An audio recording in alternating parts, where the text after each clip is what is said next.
Hi, this is Joy at Ben Franklin Bonney Lake. Today we're going to be showing you how to use your D.I.Y ink pads to do some shadow stamping and how to double the amount of colors you have with your ink pads. So to get started, we're going to use a stamp that has a lot of blacked out shadow on it and a distress ink pad and the stickles. Now the reason I'm using the distress ink is because it is a slow drying dye ink, and so you can get a little bit of extra time out of your distress ink. So I'm just going to ink up the stamp really well, give it good coverage, and then stamp the image.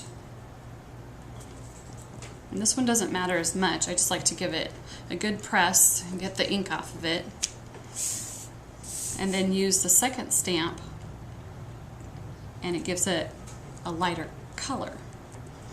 So what you're doing is, if you're looking for an ink pad that is just a little bit lighter tone than what you have, so you either have a dark black or you have a gray. So it's a lighter tone of the existing color, and it really just doubles the amount of colors that you have in your ink pad stash.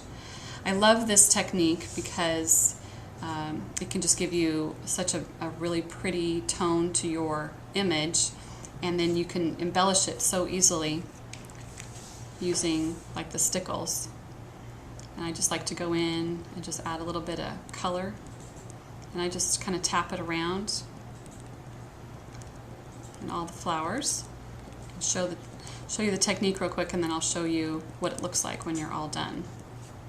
You just go in with your stickles, just tapping it around. And then when you're all done, it looks kind of like this. So you can see a little bit of the shimmer that you get from the stickles. And it just adds a really nice, slight embellishment to your image. And this is what I call my shadow stamping. So you're just stamping it once really dark, and then stamping it the second time, and it gives a lighter tone to your ink.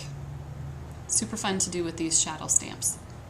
This is Joy, Ben Franklin, Bonney Lake. Thanks for stopping by.